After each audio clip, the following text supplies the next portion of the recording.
Elite YouTube চ্যানেলে তোমাদের সকলকে আরো একবার স্বাগত জানাই। আজ আমরা পড়ব বাংলা শিল্প সাহিত্য সংস্কৃতির ইতিহাস এবং পড়ব যে পোর্শনটি, যে টপিকটি, সেটি হলো আখ্যান কাব্য, বাংলা সাহিত্যে আখ্যান কাব্য, মহাকাব্য, গীতি কবিতার যে ধারা সেটি সম্পর্কে।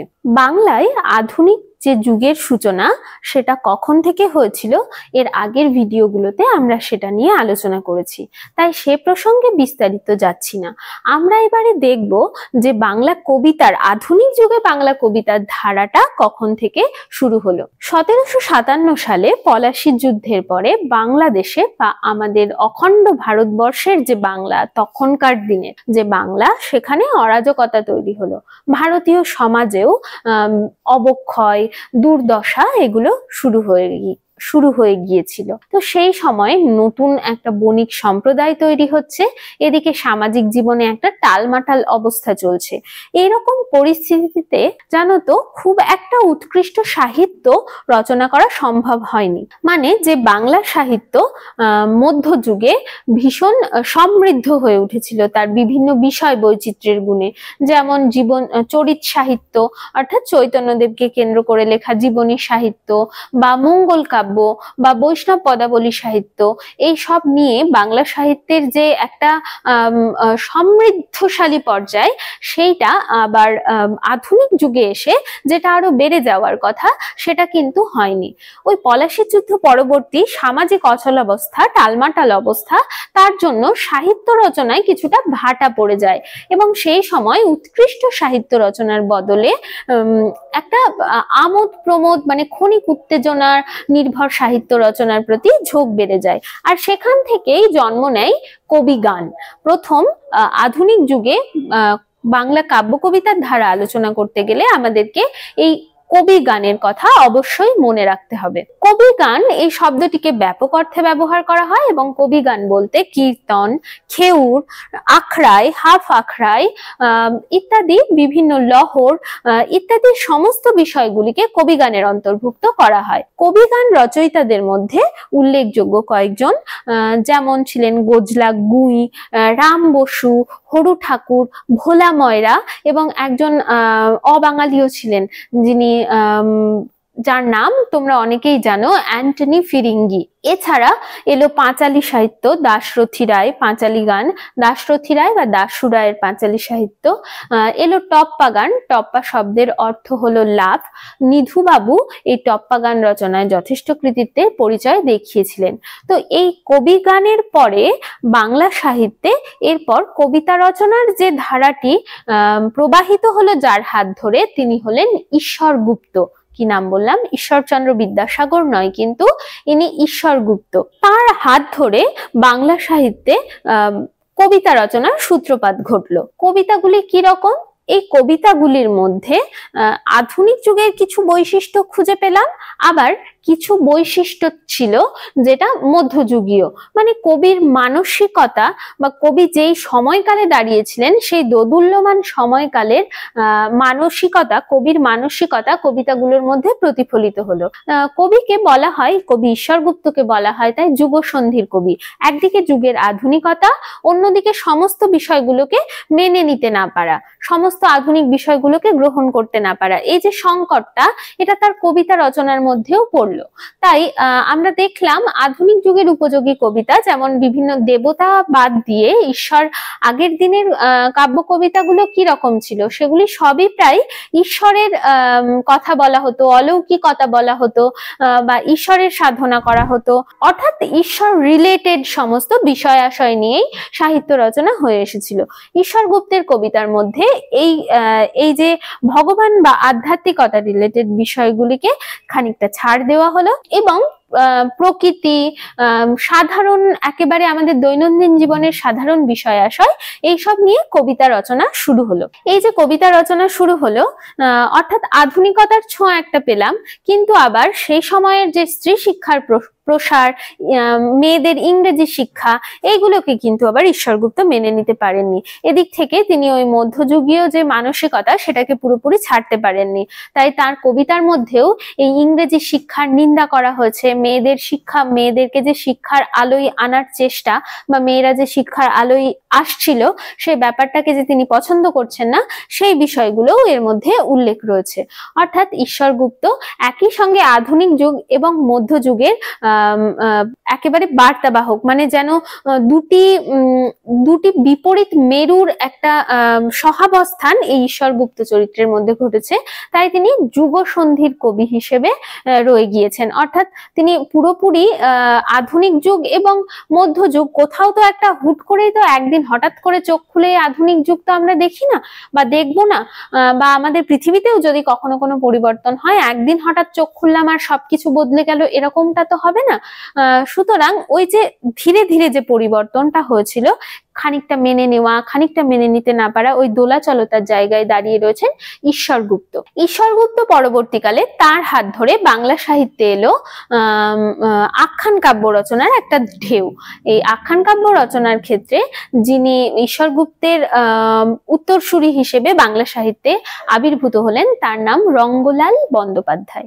রঙ্গলাল বন্দ্যোপাধ্যায়ের পদ্মিনী উপাখ্যান, সেই রানী চিতোরের রানী পদ্মিনী, যার জহরব্রত অত্যন্ত বিখ্যাত, সেই চিতোরের রানী পদ্মিনীকে নিয়ে রচিত হলো পদ্মিনী উপাখ্যান। এরপরে এলেন বাংলা সাহিত্যকে একেবারে আগা পাঁচতলা পরিবর্তন করে দিলেন এবং প্রায় 50 বছর নিঃসন্দেহে এগিয়ে নিয়ে গেলেন, যে নামটি তিনি মাইকেল মধুসূদন দত্ত।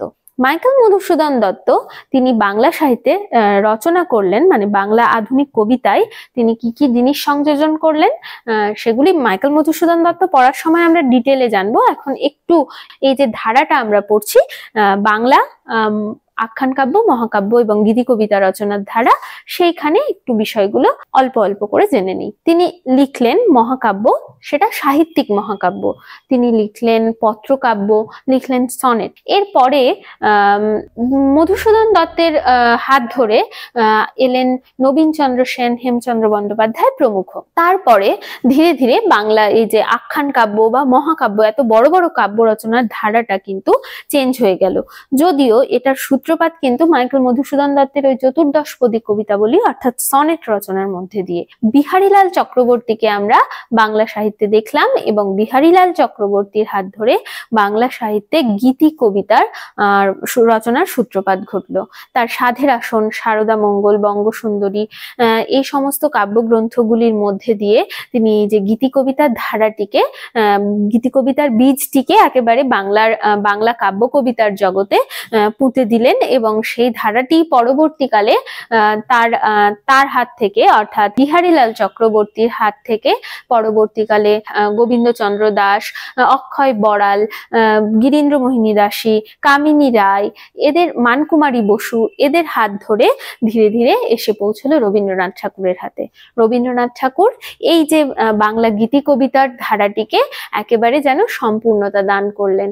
তিনি তার রবীন্দ্রনাথ ঠাকুরের ওই গীতি কবি সুলভ, যে কবি সুলভ গীতি কবির যে সত্তা, সেটা বাংলা কাব্য কবিতার জগতে আলোড়ন নিয়ে এলো। বাংলা কবিতাকে তিনি, বাংলা গীতি কবিতাকে তিনি সমৃদ্ধির বা শ্রেষ্ঠত্বের একেবারে চূড়ান্ত পর্যায়ে নিয়ে গেলেন। রবীন্দ্রনাথ ঠাকুরের সমকালে যতীন্দ্রমোহন বাগচি, সত্যেন্দ্রনাথ দত্ত, করুণানিধান বন্দ্যোপাধ্যায়, কুমুদরঞ্জন মল্লিক, এরা সকলে কবিতা রচনা করেছেন।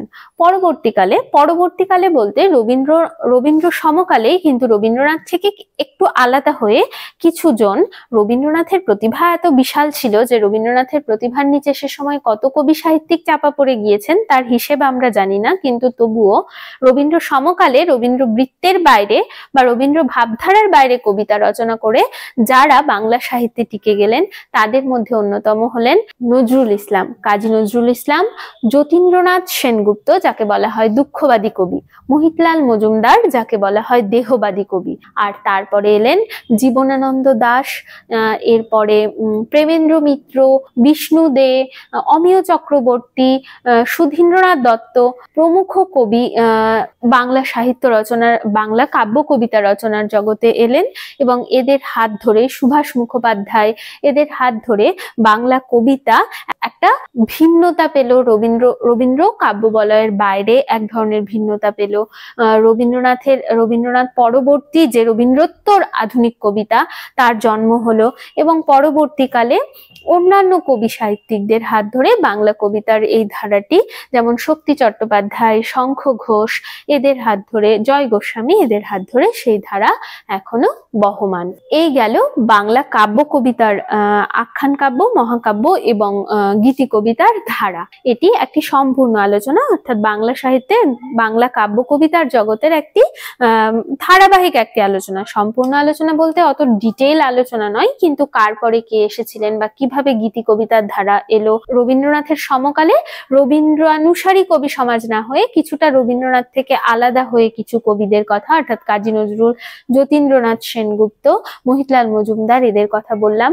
রবীন্দ্রোত্তর আধুনিক কবিতার কথা বললাম এবং এ যুগের শক্তি চট্টোপাধ্যায়, শঙ্খ ঘোষ, শ্রীজাত, এদের সকলের, জয় গোস্বামী, এদের সকলের কথা বললাম। এর মধ্যে দিয়ে বাংলা কাব্য কবিতার ধারা এবং আরো অসংখ্য কবি সাহিত্যিক যাদের কথা হলো না, তাদের মধ্যে দিয়েই বাংলা কবিতার ধারাটি আজও বয়ে চলেছে। আজ আমরা বাংলা কাব্য কবিতায় কয়েকজনের কথা পড়ব। তার মধ্যে প্রথম আলোচনায় আসি, তিনি হলেন মাইকেল মধুসূদন দত্ত।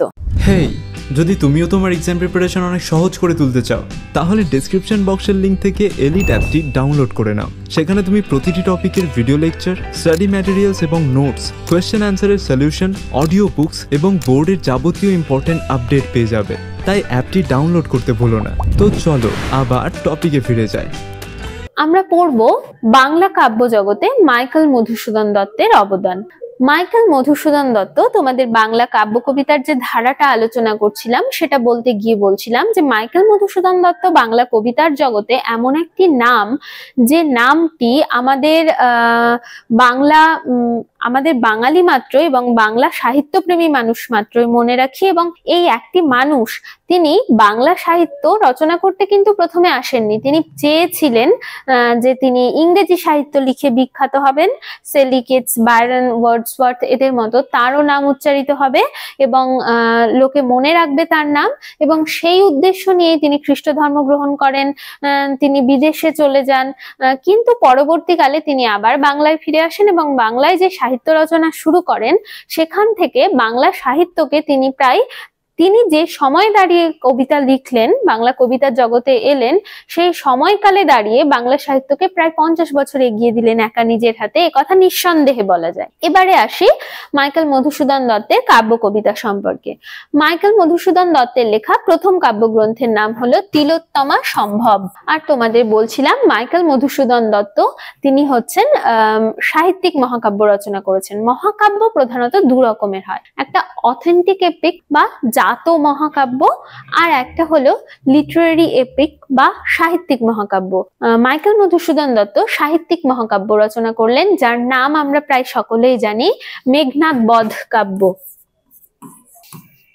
বানানটা ঠিক করে লিখবে, মেঘনাদের দটা যেন ধনা হয়ে যায় আর বধ যেন বদ না হয়ে যায়, মানে মেঘনাদ বদমাইশ নয়, মেঘনাদ বধ মানে মেঘনাদকে হত্যা করা হলো। মেঘনাদ বধ সাহিত্যিক মহাকাব্য। এছাড়াও তিনি লিখেছেন বীরাঙ্গনা কাব্য, ব্রজাঙ্গনা কাব্য। বীরাঙ্গনা হলো মাইকেল মধুসূদন দত্তের লেখা পত্রকাব্য। বীরাঙ্গনা মাইকেল মধুসূদন দত্তের লেখা পত্রকাব্য। এছাড়াও বললাম ব্রজাঙ্গনা কাব্য, আর লিখেছেন সনেট, যেটির নাম চতুর্দশপদী কবিতাবলী, যার নাম চতুর্দশপদী কবিতাবলী।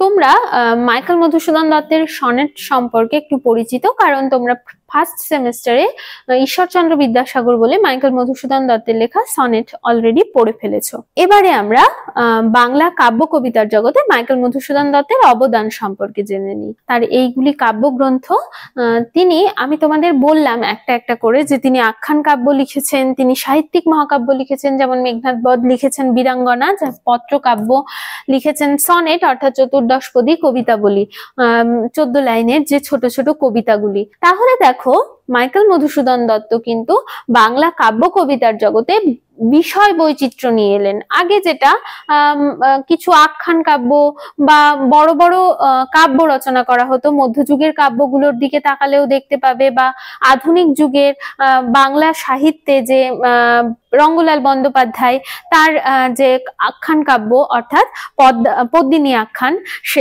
সেটিও অনেক বড় কাব্য। মাইকেল মধুসূদন দত্ত সেই সময় মেঘনাদ বধ কাব্য লিখলেন, যা বললাম যথেষ্ট বড় সাহিত্যিক মহাকাব্য। বীরাঙ্গনা কাব্য সেটি পত্র কাব্য, ছোট ছোট পত্রকাব্য, যদিও কবিতাগুলি যে একেবারে খুবই ছোট সেটা বলবো না। আর লিখলেন চতুর্দশপদী কবিতাবলী। চতুর্দশপদী কবিতাবলী অর্থাৎ এই যে সনেট গুলি লিখলেন, এগুলি কিন্তু যথেষ্ট ছোট ছোট। তাহলে দেখো কত রকম বিষয় তিনি আনলেন। একদিকে আনলেন পত্রকাব্য, একদিকে আনলেন সাহিত্যিক মহাকাব্য, একদিকে আনলেন সনেট। বাংলা সাহিত্যের আগে, মাইকেল মধুসূদন দত্তের আগে এত বিষয় বৈচিত্র্য কিন্তু ছিল না। বাংলা কাব্য কবিতার জগতে বিষয় বৈচিত্র্য বা আঙ্গিকগত বৈচিত্র্যকে কিন্তু তিনি নিয়ে এলেন। বাংলা ছন্দকে নিয়েও পরীক্ষা নিরীক্ষা করেছেন। আগেকার দিনে বাংলা ছন্দ সাধারণত ওই পয়ার, মহাপয়ার এর বেড়াজালেই বদ্ধ হয়েছিল। অন্তমিল যুক্ত লাইনগুলোকে শেষ করা হতো, প্রতিটি লাইনের শেষে প্রতিটি ভাবকে শেষ করা হতো। কিন্তু ভাবের প্রবহমানতা নিয়ে এলেন মাইকেল মধুসূদন দত্ত। তিনি বাংলা সাহিত্যে প্রথম পরিচয় ঘটালেন আমাদের পাঠকদেরকে অমিত্রাক্ষর ছন্দের সঙ্গে। তাহলে অমিত্রাক্ষর ছন্দ প্রবর্তন করলেন।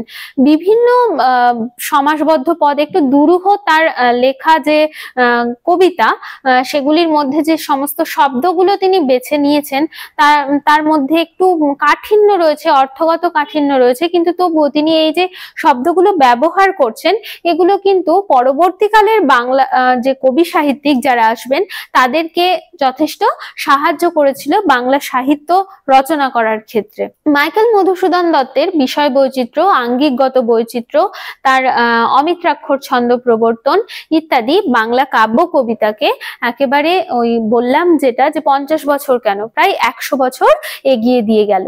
এই গেল মাইকেল মধুসূদন দত্ত সম্পর্কে আলোচনা। এরপরে আমরা পড়ব রবীন্দ্রনাথ ঠাকুর সম্পর্কে। তোমাদেরকে বাংলা প্রবন্ধ সাহিত্যের যে কথা বলছিলাম, সেখানে আমরা বলেছিলাম যে রবীন্দ্রনাথ ঠাকুর এমন একটি নাম যাকে বাংলা সাহিত্য আলোচনা করতে গিয়ে প্রতিটি ধারায় যার কথা আমরা বলবোই বা বলতে আমাদের হবে, কারণ তিনি বাংলা সাহিত্যকে পরিপূর্ণতা দান করেছেন। শুধুমাত্র প্রবন্ধে নয়, শুধুমাত্র কাব্য কবিতায় নয়, বাংলা সাহিত্য, আধুনিক বাংলা সাহিত্য আমরা যে সাহিত্যের যে বিষয়গুলো পড়ব, প্রত্যেকটি জায়গায় রবীন্দ্রনাথ ঠাকুরের কথা আমাদের আলাদা করে বলতেই হবে। কাব্য কবিতার জগৎটাও তার ব্যতিক্রম নয়। রবীন্দ্রনাথ ঠাকুরের কাব্য, এই যে কবিতা রচনা, রবীন্দ্রনাথ ঠাকুর বহু কবিতা লিখেছেন, অজস্র কাব্যগ্রন্থ লিখে গিয়েছেন তার জীবনে। এবং রবীন্দ্রনাথ ঠাকুরের এই কাব্য কবিতাগুলোকে কতকগুলি পর্যায়ে ভাগ করা হয়। সাহিত্যের ইতিহাস রচয়িতা দেবেশ কুমার আচার্য তার বইতে এই রবীন্দ্রনাথ ঠাকুরের লেখা যে সেগুলিকে 7টি পর্যায়ে ভাগ করেছেন, এবং সেই নামগুলি প্রথম, দ্বিতীয়, তৃতীয়, চতুর্থ, পঞ্চম এবং সপ্তম পর্যায় বলে উল্লেখ করেছেন। আবার অনেকে রবীন্দ্রনাথ ঠাকুরের এই যে কাব্য কবিতা যে কবিতাগুলি রচনা করেছেন সেগুলিকেও 7টি ভাগে ভাগ করেছেন। তবে এই প্রথম, দ্বিতীয়, তৃতীয় করে না বলে তারা একটু অন্যরকম নামকরণ করেছেন। সেই নামগুলো আমরা আগে জেনে নিই, তারপরে রবীন্দ্রনাথ ঠাকুরের কবিতা সম্পর্কে এবং বাংলা কাব্য কবিতার জগতে রবীন্দ্রনাথ ঠাকুরের অবদান বা তার কৃতিত্ব সম্পর্কে আমরা পড়ব।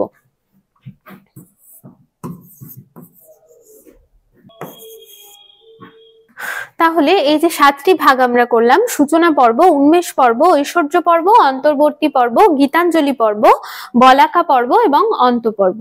সূচনা পর্বে কবি কাহিনী, ভগ্ন হৃদয়, এই সমস্ত কবিতাগুলোকে আমরা কাব্যগ্রন্থগুলোকে আমরা রাখতে পারি। উন্মেষ পর্বে রয়েছে সন্ধ্যা সঙ্গীত, প্রভাত সঙ্গীত, করি ও কোমল, ছবি ও গান এগুলি। ঐশ্বর্য পর্ব, এখানে রয়েছে মানসী, সোনার তরী, চিত্রা, চৈতালি ইত্যাদি কাব্যগ্রন্থ।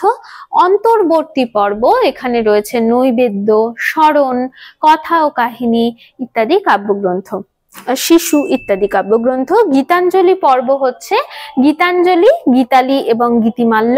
বলাকা পর্ব, বলাকা, পূরবী, মহুয়া এই সমস্ত কাব্যগ্রন্থগুলি, পলাতকা এই সমস্ত কাব্যগ্রন্থগুলি নিয়ে লেখা। অন্তপর্ব হলো পরিশেষ, পুনশ্চ, আকাশ প্রদীপ, সেজুতি, রোগশয্যায়, আরোগ্য, জন্মদিনে, শেষ লেখা এই সমস্ত কাব্যগ্রন্থগুলি নিয়ে রচিত। তাহলে রবীন্দ্রনাথ ঠাকুর এত এত কবিতা, এত এত কাব্য লিখে গিয়েছেন যে তার লেখা কাব্যগ্রন্থগুলিকে আলাদা আলাদা 7টি পর্যায়ে ভাগ করা হয়েছে। এই পর্যায়গুলির নাম এক এক জায়গায় এক এক রকম রয়েছে, তোমরা এটা একটু মনে রাখার চেষ্টা করো। আমি তোমাদের বললাম যে দেবেশ কুমার আচার্যের বইতে আবার প্রথম, দ্বিতীয়, তৃতীয়, চতুর্থ, পঞ্চম, সপ্তম পর্ব বলে এরকম করে পর্যায়ে ভাগ করা রয়েছে, কোনো কোনো বইতে এইরকম করেও পর্যায়ে ভাগ করা রয়েছে। সূচনা পর্বের কাব্যগ্রন্থগুলোর নাম বললাম কবি কাহিনী, ভগ্ন হৃদয়, বনফুল ইত্যাদি। উন্মেষ পর্ব বললাম প্রভাত সঙ্গীত, সন্ধ্যা সঙ্গীত, ছবি ও গান, করি ও কোমল ইত্যাদি। ঐশ্বর্য পর্ব বললাম মানসী, সোনার তরী, চিত্রা, চৈতালি ইত্যাদি। অন্তর্বর্তী পর্বের কথা বললাম নৈবেদ্য, স্মরণ, কথা ও কাহিনী ইত্যাদি কাব্যগ্রন্থ। গীতাঞ্জলি পর্ব, গীতাঞ্জলি, গীতালি, গীতিমাল্য। বলাকা পর্ব, বলাকা, পূরবী, পলাতকা, মহুয়া এগুলি নিয়ে রচিত। অন্তপর্ব হচ্ছে পরিশেষ, পুনশ্চ, আরোগ্য, রোগশয্যায়, জন্মদিনে, সেজুতি, আকাশ প্রদীপ, শেষ লেখা ইত্যাদি কাব্যগ্রন্থগুলি নিয়ে রচিত। যাই হোক, এই যে 7টি পর্ব আমরা পেলাম, এই 7টি পর্বে কবিতাগুলির মধ্যে রবীন্দ্রনাথ ঠাকুরের কাব্যগ্রন্থগুলির নাম আমরা জানলাম। এবারে আমরা জানবো বাংলা কাব্য কবিতা রচনায় রবীন্দ্রনাথ ঠাকুরের কৃতিত্ব। রবীন্দ্রনাথ ঠাকুর দেখো বাংলায় যে কবিতাগুলি লিখেছেন, তোমাদের আগেই বললাম যে রবীন্দ্রনাথ ঠাকুর হচ্ছেন বাংলা কাব্য কবিতাকে একেবারে সমৃদ্ধির চূড়ান্ত পর্যায়ে নিয়ে গিয়েছেন। তার কাব্যের মধ্যে তার কবি প্রতিভার যে বৈশিষ্ট্য, সেখানে আমরা দেখি নিসর্গ চেতনা অর্থাৎ প্রকৃতি সম্পর্কিত, প্রকৃতির সৌন্দর্য এই সম্পর্কিত চেতনা। তার কবিতার মধ্যে একটি অত্যন্ত গুরুত্বপূর্ণ বিষয় হচ্ছে জীবন দেবতা ভাবনা। জীবন দেবতা ভাবনাটা কি? জীবন দেবতা যিনি কবিকে তার ছোট আমি থেকে বড় আমিতে, অর্থাৎ তার মনের যাবতীয় সংকীর্ণতা থেকে তার মনকে উদারতার পর্যায়ে সমস্ত সংকীর্ণতা মুক্ত করে ভগবানের সঙ্গে বা সেই পরমেশ্বরের সঙ্গে মিলিত হতে সাহায্য করে। যখন রবীন্দ্রনাথ ঠাকুর তার সেই সংকীর্ণতা, সমস্ত সীমাবদ্ধতা অর্থাৎ ছোট আমি থেকে তিনি যখন এই সীমাবদ্ধতাগুলোকে কাটিয়ে উঠতে পারেন, যে বড় আমিতে গিয়ে তার উত্তরণ ঘটে, সেখানেই জীবন দেবতার সঙ্গে তার মিলন ঘটে। এবং এই জীবন দেবতায় কবি তার কবিতাগুলিতে বলেছেন, এই জীবন দেবতায় কবিকে ছোট আমি থেকে বড় আমিতে উত্তরণের পথে নিয়ে যান। তাহলে তার কবিতার একটি বিশেষ বৈশিষ্ট্য হলো জীবন দেবতা ভাবনা। আবার নিসর্গ প্রেম যেমন রয়েছে, তেমনি রয়েছে রোমান্টিসিজম। রবীন্দ্রনাথ ঠাকুরের কবিতাগুলিতে রোমান্টিকতা বিশেষভাবে লক্ষ্য করা যায়, তার কবিতার প্রেম চেতনা লক্ষ্য করা যায়। তার কবিতাগুলির মধ্যে তিনি সৌন্দর্য চেতনা যেমন রেখেছেন, যেমন জীবন দেবতা ভাবনা রেখেছেন, যেমন প্রেম চেতনা রয়েছে, তেমনি তার কবিতা রচনার ক্ষেত্রে তিনি নিজেই বলেছেন, রবীন্দ্রনাথ ঠাকুর নিজেই বলেছেন যে আমার কবিতায় ঋতু পরিবর্তন ঘটেছে, আমার কবিতার বারবার পালা বদল ঘটেছে এবং সেটা বারবার ঘটেছে।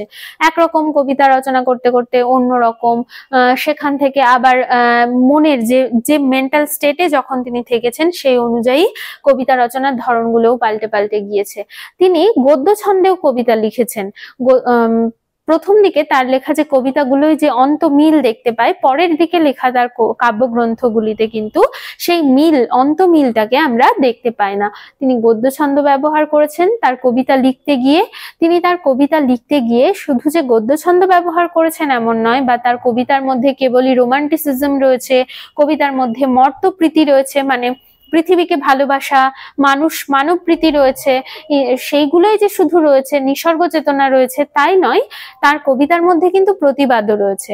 বলাকা কাব্যগ্রন্থের কবিতাগুলি বা পত্রপুটের আফ্রিকা বা এই ধরনের যে কবিতাগুলি, তার মধ্যে কিন্তু ঔপনিবেশিক শক্তি, তাদের যে অত্যাচার অনাচার, সেগুলির বিরুদ্ধে প্রতিবাদেও কবির কলমকে আমরা সোচ্চার হয়ে উঠতে দেখি। এই গেল রবীন্দ্রনাথ ঠাকুর সম্পর্কিত আলোচনা। এরপরে আমরা পড়ব বাংলা কাব্য জগতে আরেকজন কবির কথা, যার নাম কাজী নজরুল ইসলাম। রবীন্দ্রনাথের সমকালীন কবি হয়েও রবীন্দ্রনাথের যে প্রতিভা, রবির যে ছটা, সেখানে একেবারে ঢাকা পড়ে না গিয়ে যিনি যে কিছু মুষ্টিমেয় কবি যারা রবীন্দ্র সমকালীন হয়েও রবীন্দ্রনাথ থেকে আলাদা হতে পেরেছিলেন নিজেদের কাব্য রচনার গুণে, প্রতিভার গুণে, তাদের মধ্যে একজন হলেন কাজী নজরুল ইসলাম। কাজী নজরুল ইসলাম, তাকে আমরা বাংলা সাহিত্যে বিদ্রোহী কবি নামে চিনি।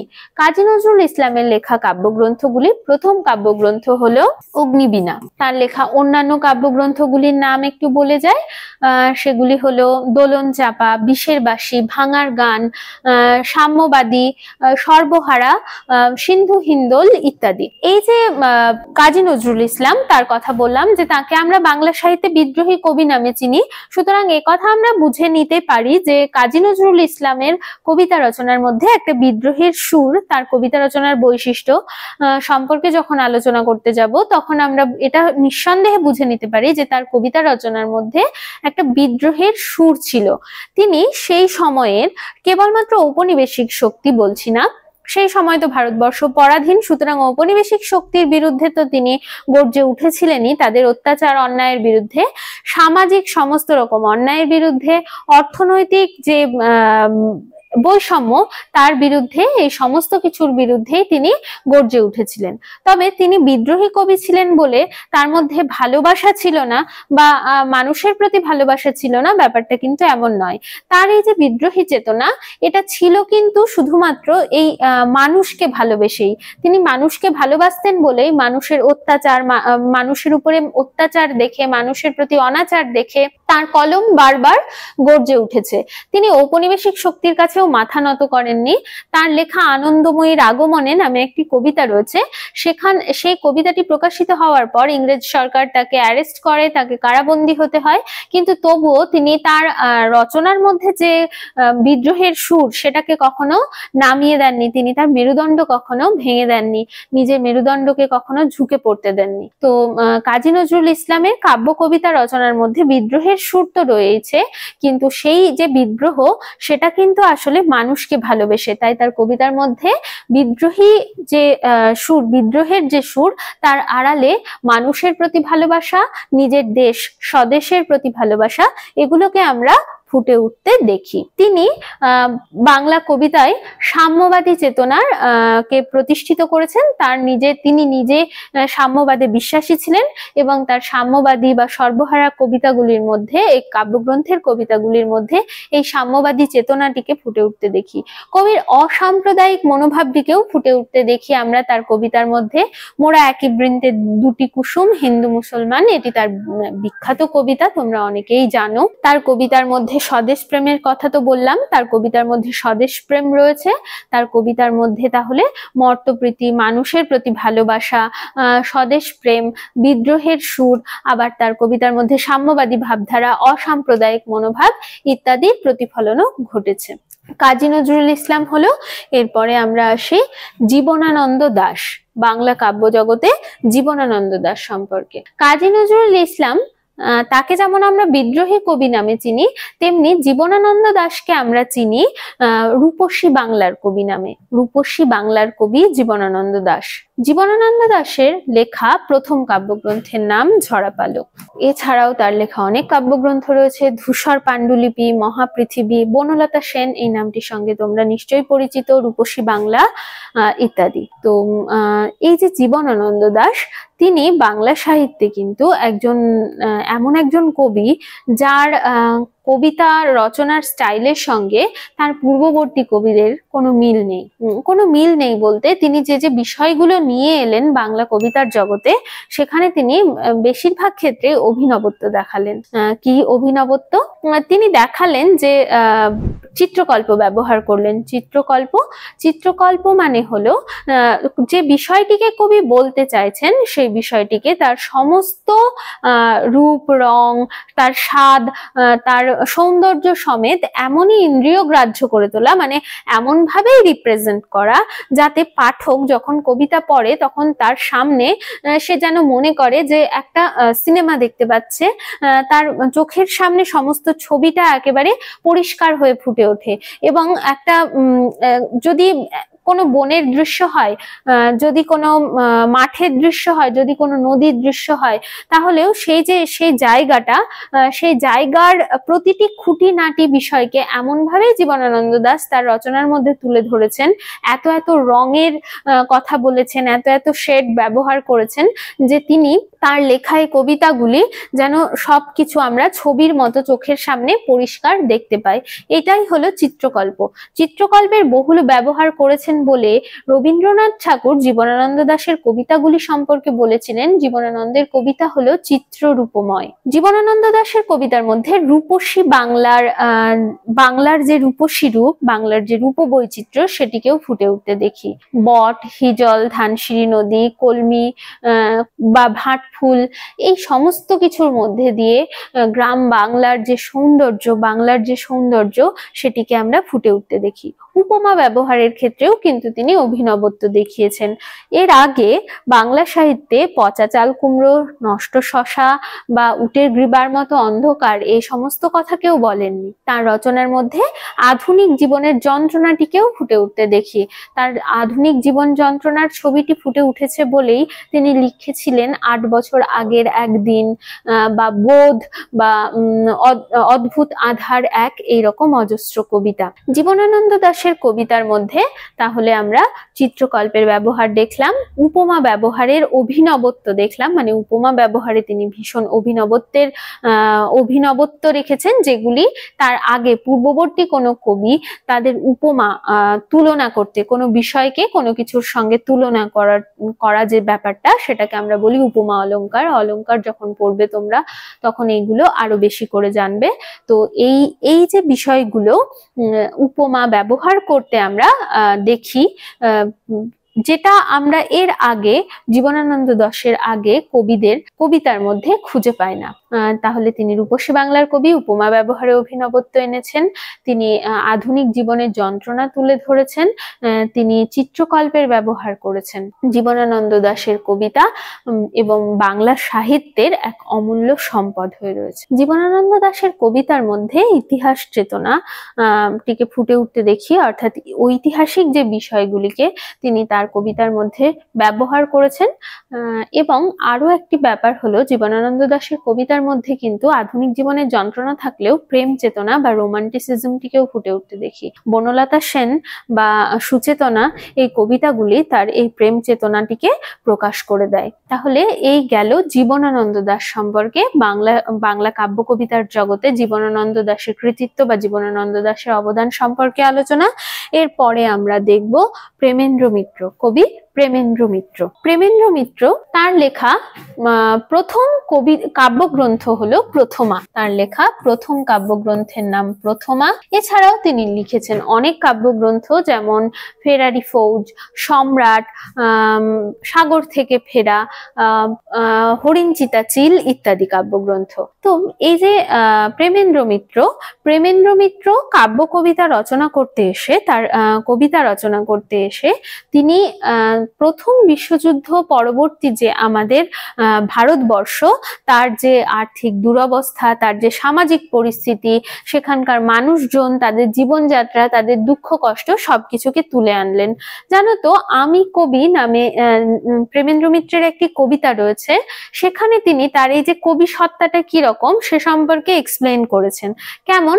যে তিনি আমি কবি কবিতায় তিনি বলছেন যে আমি কবি যত কামারের, যত কাশারির আর ছুতরের, মুটে মজুরের, আমি কবি যত ইতরের মানে অন্যদের, মানে অভদ্রের, তথাকথিত সো কল্ড অভদ্র যাদেরকে বলা হয়, নিম্ন শ্রেণীর মানুষ যারা, নিম্নবিত্ত মানুষ যারা, তাদের কথা তিনি তার কবিতার মধ্যে তুলে ধরেছেন। তার কবিতার মধ্যে তিনি সাধারণ নিম্নবিত্ত জীবনের কথা, তাদের জীবনের সংকট, তাদের জীবনের দুঃখ দুর্দশা সবকিছুকেই তুলে ধরেছেন।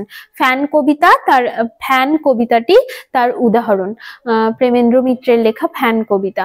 অর্থাৎ প্রেমেন্দ্র মিত্রের কাব্য কবিতার মধ্যে সমকালীন জীবনের যে ছবি, সমকালীন জীবনচিত্র, তৎকালীন যে অর্থনৈতিক পরিস্থিতি, সমকালীন যে সামাজিক পরিস্থিতি, সেগুলিকে ফুটে উঠতে দেখি। তিনি আবার পুরাণের যে বিষয়গুলি, সেগুলির নবনির্মাণ করেছেন। যেমন দশানন বলে একটি কবিতা আছে তার, সাগর থেকে ফেরা কাব্যগ্রন্থে তার একটি কবিতা রয়েছে দশানন। সেখানেও রাবণকে আমরা একটু ভিন্নভাবে দেখি। তোমরা যখন একটু বড় হবে তখন এই পুরাণের যে নবরূপায়ণ, এই ব্যাপারটা কিরকম, আর একটু বড় হবে, আর একটু ডিটেলে বাংলা সাহিত্য পড়বে, তখন এই ব্যাপারটা আরো ভালো করে বুঝতে পারবে। সুন্দর সুন্দর শব্দ ব্যবহার করেছেন, সহজ সরল ভঙ্গিতে কবিতা রচনা করেছেন। তার কবিতার মধ্যে খুব একটা প্রচন্ড দুরূহ শব্দের দুর্বোধ্যতার জন্য কবিতা বোঝা যায় না, এরকম ব্যাপার খুব একটা নেই। তার কবিতাগুলো সহজ সরল ভঙ্গিতেই বর্ণিত হয়েছে। এরপরে লাস্ট সুভাষ মুখোপাধ্যায় সম্পর্কে আমরা আলোচনা করব। যদিও অনেকে বাকি থেকে গেলেন, যেমন যতীন্দ্রনাথ সেনগুপ্ত, যিনি দুঃখবাদী কবি নামে পরিচিত, মোহিতলাল মজুমদার, যিনি দেহবাদী কবি নামে পরিচিত, আরো রয়েছেন যেমন বিষ্ণু দে, যেমন অমিয় চক্রবর্তী, এরা বাকি রয়ে গেলেন। কিন্তু এতটা যত বেশি বলবো তত বেশি মাথা ভারী হবে তোমাদের। চেষ্টা করছি যে এই কয়েকজনের, আর আমরা যতটুকু আলোচনা করলাম আজকে, রবীন্দ্রনাথ ঠাকুর বা কাজী নজরুল ইসলাম, জীবনানন্দ দাশ, সুভাষ মুখোপাধ্যায়, প্রেমেন্দ্র মিত্র, এদের সম্পর্কে যে আলোচনাটুকু করলাম, সেই সম্পর্কিত নোটস পত্রগুলো তো তোমরা পেয়ে যাবে। তার সঙ্গে আরো দু একজন ইম্পর্টেন্ট, যেরকম যতীন্দ্রনাথ সেনগুপ্ত বা বিষ্ণু দে, এদের নোটগুলো তোমাদেরকে দিয়ে দেওয়ার। তোমরা এই সমস্ত নোটস পত্রগুলো তোমরা জানোই, এলিট অ্যাপে পেয়ে যাবে। এসো সুভাষ মুখোপাধ্যায় সম্পর্কে আলোচনাটা করে আজকের আলোচনাটা আমরা শেষ করি। সুভাষ মুখোপাধ্যায় বাংলা সাহিত্যে পদাতিক কবি নামে পরিচিত। কি কবি? পদাতিক কবি। তার লেখা প্রথম কাব্যগ্রন্থ কিন্তু পদাতিক। তার লেখা প্রথম কাব্যগ্রন্থের নাম পদাতিক। এছাড়া অন্যান্য কাব্যগ্রন্থ কাল মধুমাস, ছেলে গেছে বনে, যারে কাগজের নৌকা, যত দূরেই যায়, ইত্যাদি। তো সুভাষ মুখোপাধ্যায়, তার সম্পর্কে বা তার কবিতা সম্পর্কে বলা হয় যে তিনি এমন একজন কবি যিনি না প্রেমের কবিতা লিখে, না নিসর্গ বা প্রকৃতির কবিতা লিখে কবিতা রচনা করতে এসেছেন। তিনি এমন একজন কবি যিনি এই সমস্ত বিষয়গুলি নিয়ে কবিতা রচনা করতে আসেননি। তিনি আসলে মনে করতেন, জানো তো, যে কবিতা হচ্ছে রাজনীতির থেকে বিচ্ছিন্ন কোনো ঘটনা নয়। তাই তার কবিতায় রাজনীতি এবং কবিতা সাহিত্য একাকার হয়ে গিয়েছে। তো তিনি কমিউনিজমে বিশ্বাসী ছিলেন, এবং তিনি কখনোই বললাম সাহিত্যকে কখনোই জীবনের থেকে আলাদা কোনো কিছু মনে করতেন না, এবং রাজনীতির থেকেও আলাদা কোনো বিষয় মনে করতেন না। তার কবিতা রচনার বৈশিষ্ট্য, সহজ সরল ভাষায় কবিতা লিখেছেন, চিত্রকল্প ব্যবহার করেছেন, নানান রকম উপমা ব্যবহার করেছেন, স্তবক অর্থাৎ স্ট্যানজা, যেগুলোকে আমরা বলি স্তবক বিন্যাস, স্তবকের বিন্যাসে খানিকটা অভিনবত্ব এনেছেন। তিনি কমিউনিজমে বিশ্বাসী ছিলেন, এবং সেই মতো করে তিনি তার কবিতার মধ্যে সেই কমিউনিজমে যে তার যে বিশ্বাস, সেটাকে তিনি দেখিয়েছেন। তিনি কিন্তু পরবর্তীকালে এই যে সাম্যবাদী আদর্শ, এই ধারণা থেকে কিন্তু পরবর্তীকালে তিনি সরে এসেছিলেন। একেবারে শেষের দিকে, তিনি তার জীবনের শেষের দিকে এই সাম্যবাদী ভাবধারা, সাম্যবাদী আদর্শ, এগুলো থেকে, এই বিশ্বাসটা থেকে তিনি সরে আসেন। তিনি অবশ্যই একজন প্রতিবাদী কবি ছিলেন। এবং তার প্রেম চেতনাও, তার কবিতার মধ্যে যে প্রেম চেতনা, সেই প্রেম চেতনাটাও একটু অদ্ভুত ভাবে প্রকাশিত।